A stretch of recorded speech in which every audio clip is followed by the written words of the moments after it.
Olá, amigos e amigas que acompanham o canal do Luiz Ademar, grande abraço a todos. Vamos falar da 11ª rodada do Campeonato Brasileiro da Série D, hein? Faltam apenas 3 rodadas para terminarmos a primeira fase. Lembrar também que o Campeonato da Série D é diferente. São 64 times, espalhados em 8 grupos com 8 times cada um. Em cada grupo, os times jogam em ida e volta, ou seja, 14 jogos. E aí, ao término dessa primeira fase, os 4 primeiros colocados de classificação para a segunda fase, e aí a gente vai nos mata-mata. Mas, antes de mais nada, eu quero convidá-los a fazer a inscrição no canal do Luiz Ademar, ativar o sininho para cada novo vídeo você ser avisado, principalmente da Série A, B, C e D do brasileiro, e também um likezinho com a sua opinião e a sua informação. Me ajude a fazer a Série D. Saiu o treinador, chegou o treinador, saiu o jogador, chegou o jogador. E a gente vai passando uma informação atrás da outra aqui para todo mundo. Perfeito? Olha, 8 times já estão classificados para a segunda fase, hein? No grupo 1, o Castanhal do Pará, que tem a melhor competição entre os 64 clubes participantes, e o São Raimundo de Roraima. No grupo 2, o Guarani de Sobral está classificado. No grupo 3, o ABC, que perdeu esse final de semana, lá de Natal, também está classificado. A Juazeirense, que foi bem na Copa do Brasil, também está classificado no grupo 4. No grupo 6, a Ferroviária já estava classificada, continua classificada e continua cada vez mais líder. E no grupo 8, nós temos o FC Cascavel. Vamos lembrar que na cidade de Cascavel você tem 2 Cascavel, né? E o Joinville. Então, esses 8 times já estão classificados, alguns também já estão eliminados, mas eu vou falando a cada grupo que eu falar, vou informando para vocês. Então vamos começar no grupo 1, onde o Castanhal é o time com a melhor campanha, tem 29 pontos, né, contra 28 da Ferroviária. Os dois times vêm de ponta a ponta, liderando seus grupos, o Castanhal no grupo 1 e o time lá do Pará jogando em casa, recebeu o Gás, que pediu para ser chamado de Sampaio, lá de Roraima e tal, e aplicou 5-0, 3 gols do Leandro Cearense, foi a 5, está querendo entrar aí na briga do campeonato, tá de artilharia, mas ainda é cedo. Um do Pecel e um do Fazendinha. 29 pontos, classificado, tranquilo, já pensando para a próxima fase e vai cumprir tabela só nas 3 últimas rodadas. O Gás ou o Sampaio, 7º colocado, com 8 pontos, chances remotíssimas, muito difícil a sua classificação, mas enfim, nas 3 últimas rodadas vai acabar tentando. O São Raimundo, vice-líder, se tem 29 o Castanhal, o São Raimundo de Roraima tem 25. O São Raimundo, nesse final de semana, ganhou do Ipiranga do Amapá por 4-0. Os do Eric 2, do Tavinho e do Juca. E com 25 pontos também se classificou. E com um detalhe, o Ipiranga, mesmo perdendo, o Ipiranga está na 6ª colocação com 11 pontos, mas só 2 pontos ali do G4, 3 pontos. O Ipiranga ainda tem chance de classificação. O 3º colocado é o Gavês do Acre, que perdeu do Penharol de Manaus. Perdeu em casa, hein, lá no Acre. Perdeu por 3-1, Penharol com gols do Railson, do Diego Vítor e do Alex. O Galvez fez com o Alisson. O Penharol assumiu a 3ª colocação com 17 pontos e deixou o Galvez na 4ª colocação com 16. Então esses dois ainda brigam por classificação. Penharol com 17, Galvez com 16. O Fast também de Manaus, que fez 1-0 no Atlético do Acre. Do Jack Chan, hein? Eu sempre falo Jack Chan. 3ª rodada seguida que ele faz gols. Então o Fast foi a 13, você vê. Estão na zona de classificação. O Penharol de Manaus com 17, o Galvez do Acre com 16, o Fast com 13. Esses 3 devem brigar pelas últimas 2 vagas. É claro que o Ipiranga com 11 também tem chance e remotas o Gás, lá, né, o Sampaio com 8. Já está eliminado sem nenhuma chance o Atlético do Acre. Ano passado o Atlético do Acre caiu da C para D e esse ano na D, deixamos em 4 pontos só. Campanha ruim. Vamos para o grupo 2. O grupo A2, o Guarani de Sobral já está classificado, em 22 pontos. Esse final de semana jogando em casa lá em Sobral, fez 2-1 em cima do Tocantinópolis. Daniel Passiri e João Gabriel fizeram os gols do Guarani, o Valber descontou. O Guarani foi 22 pontos, 1ª colocação, classificado, tranquilão, e deixou o Tocantinópolis, estou vendo aqui, eliminado. Já não tem mais chance, 7 pontos apenas, não tem mais chance nenhuma, o 8º colocado do grupo. O 2º colocado é o 4 de julho, hein? 4 de julho que jogando em Piauí, em casa, perdeu para o Palmas. O Palmas está crescendo, hein, gente? Elenilson e Cho, o Jânio tinha feito 1-0 para o 4 de julho, o Elenilson e o Cho viraram o jogo. Moral da história, o Palmas com 14 pontos, está na quinta colocação, com o mesmo número do Imperatriz, e entrou na briga definitiva.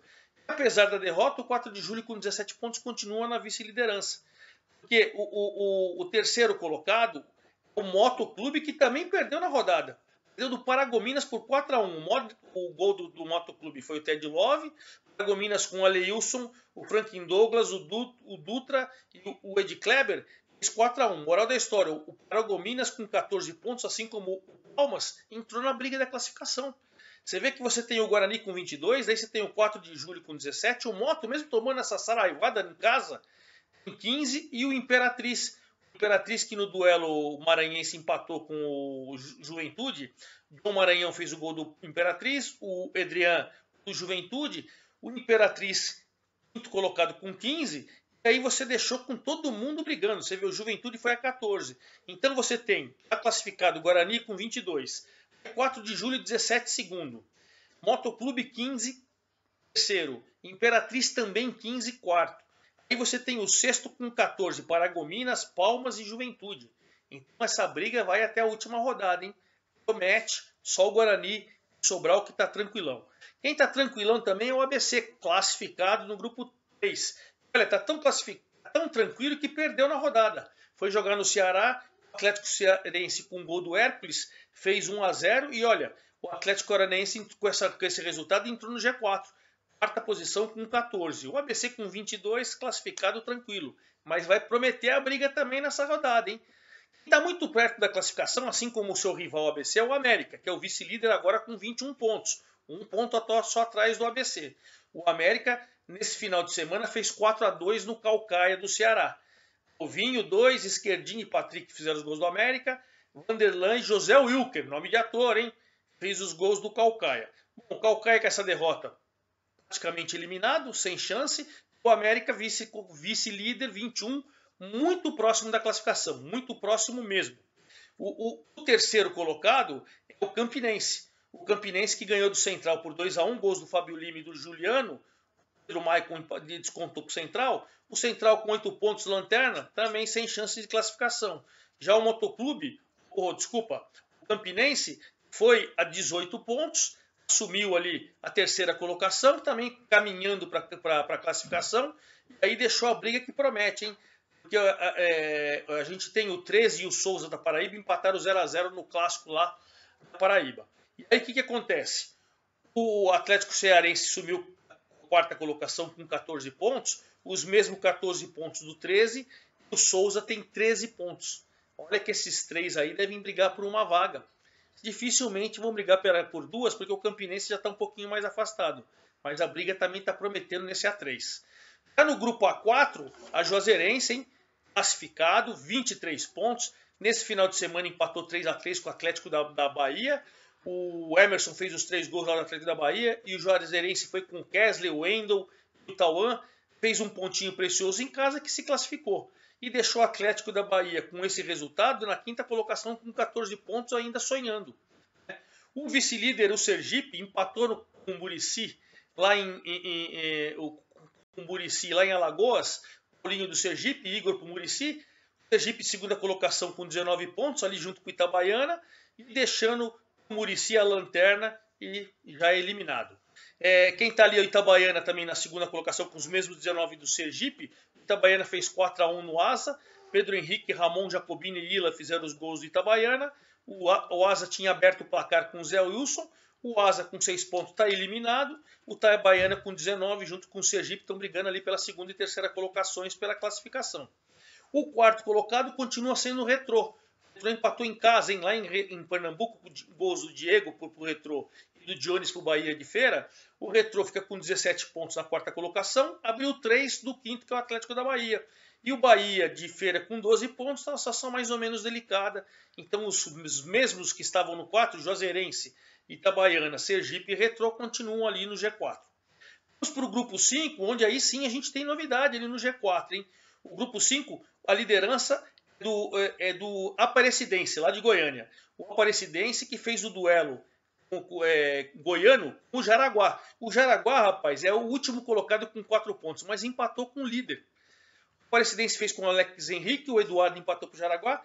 Com esse empate, 4 pontos, o Jaraguá está eliminado. Com esse empate, a Aparecidense sumiu a primeira colocação, continua na primeira colocação, na verdade, com 22 pontos, quase classificado, quase. Por quê? Porque a briga está boa. Você vê, com 18 pontos, vem o Nova Mutum, que empatou com o Gama 1-1. Matheus Nova Mutum, Vitor Xavier para o Gama.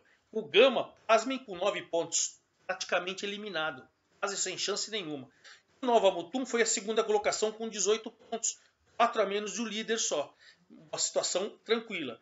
O novo terceiro colocado, que estava em quinto, fora do G4, agora está no G4, é o União Rondonópolis, que jogou esse final de semana fora de casa, foi para Brasília e ganhou do Brasiliense, que está dentro do G4. O União fez com Tony, Wallace e Adriano Peixinho. O Tobinho e o Gustavo Henrique descontaram para o Brasiliense. Moral da história, o Brasiliense, que era vice-líder, caiu para a quarta colocação com 17 e era quinto colocado. O União de Rondonópolis foi para 18. Então agora você tem Aparecidense 22, você tem Nova Mutum 18, você tem o União Rondonópolis 18 e você tem o Brasiliense com 17. O Goianese, que chegou a liderar há muito tempo, empatou esse final de semana 1-1 com o Porto Velho e caiu para a quinta colocação. O Porto Velho com 10, chances remotas de classificação. Remotas. Então você tem ali uma briga de 5 times por 4 vagas nesse grupo A5. No grupo A6 é o da Ferroviária, que está disparada na frente, 28 pontos, segunda melhor campanha, já está classificada desde a semana passada. Ferroviária jogando em casa fez 2-0. Vitor Paraíba fez o gol mais rápido, aos poucos segundos de jogo do primeiro tempo, na história da Ferroviária. O Júlio Vitor ampliou, 2-0 em cima do Rio Branco do Espírito Santo, 28 pontos já classificado. E também se classificou, praticamente, é a Caldense. A Caldense no duelo mineiro lá com o Uberlândia fez 3-2.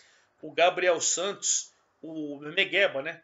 Ele fez 3 gols, ele chegou a 13 e ele igualou o Nino Guerreiro do craque na campanha de 2012. Então tudo indica que vai se classificar e que o Megueba vai fazer mais gols e que vai ser o recordista da história da Série D. Hein?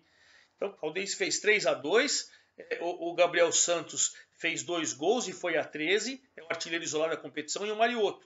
O Ningro e o Alípio fizeram o gol do Uberlândia, que deixou a zona de classificação, deixou o G4. O Uberlândia agora é o quinto colocado. Por quê? Porque o Boa Esporte fez 2-0 no Lanterninho, já eliminado o Patrocinense, também no duelo mineiro, gols do Aruá e do Lucas Coelho, e o Boa voltou para o G4. O Ferroviária é classificado com 28, primeiro colocado, segundo Caldense 21, terceiro Rio Branco Vilhanense, que empatou com Águia Negra por 2-2, Montanho e o Washington para o Rio Branco, o Wilson e Felipe contra para o Águia Negra. Moral da história, o Águia Negra é eliminado, o Rio Branco ali na quarta colocação dentro do G4, o Caldense é segundo, o Boa terceiro e o Uberlândia caiu para quinto. Mas olha como a briga promete. Caldense 21, aí você tem o Boa e o Rio Branco com 17, você tem e o Uberlândia com 16. Esses 4 times vão brigar pelas 3 vagas, alguém vai sobrar, vamos ver, as 3 próximas rodadas prometem. Olha, no grupo A7 dos paulistas, o líder e o vice-líder apanharam. A Portuguesa perdeu em casa da Inter de Limeira, 1-0, jogando muito mal. A Inter de Limeira tinha que vencer a respirar e a Inter de Limeira fez sua parte com o gol do Vitor Moura. A Inter de Limeira, mesmo vencendo, está na 6ª colocação com 13 pontos, mas ainda sonha. A Portuguesa, mesmo perdendo, é líder com 19. O vice-líder foi o Santo André, que perdeu do São Bento, outro duelo paulista. Cadu fez o gol do São Bento. O São Bento é o lanterna com 11 pontos, mas ainda sonha com essa vitória. E aí o terceiro colocado, o Cianorte, acabou empatando. O Cianorte empatou fora de casa com o Madureira. Melhor para o Madureira. O Cianorte é terceiro colocado com 16. O Madureira voltou, estava na 5ª colocação, voltou ao G4 na 4ª colocação com 14, deixando o Bangu, que perdeu do Boa Vista por 2-0, gols do Jefferson Renan e do Rodrigo Coutinho. O Bangu foi para 5º colocado. E o Boa Vista, com esses 12 pontos, agora foi para 7º. Então olha como promete. Portuguesa 19, o Santo André 17, o Cianorte 16, estão um pouco mais afastados. Mas ó, Madureira 14 é o 4º colocado. Bangu 13, Inter de Limeira 13, Boa Vista 12, São Bento 11. As próximas rodadas prometem muito. E finalizando, outros 2 times classificados, os 2 últimos, o Cascavel, líder do grupo A8, empatou com a Aimoré em casa 2-2. William e Robinho fizeram do Cascavel. Lucas Silva e Padu fizeram do Aimoré. O Cascavel foi a 23, está classificado. O Aimoré com 11 é o sétimo colocado, mas ainda sonha. O vice-líder, o Joinville, invicto ainda na competição. Empatou também em casa 1-1. Fernando para o Joinville, Palácio para o Marcílio Dias. 21 pontos, também está classificado. O Marcílio Dias, com esse empate, está sexta colocação com 12 pontos. Ainda sonha. E por que ainda sonha? Porque o terceiro colocado, o Juventus de Santa Catarina, ele empatou 2-2 com o Rio Branco do Paraná. 2 gols do Marlon para o Juventus e 2 gols do Demetrios para o Rio Branco. O Juventus agora é o terceiro com 14. Você vai ter o quarto colocado, o Caxias com 13. Você tem o quinto colocado, o Esportivo com 12, em sexto com 12 também o Marcílio Dias, em sétimo o Aimoré com 11. Então você vê que só o Rio Branco do Paraná com 7 que está praticamente eliminado. A briga promete aqui também. E claro, faltando 3 rodadas, eu volto semana que vem com os novos classificados, com quem já não está eliminado, toda a situação, faltando apenas 3 rodadas, informar para vocês quais os times estarão classificados para o mata-mata da segunda fase. É isso aí. Forte abraço a todos e até a próxima!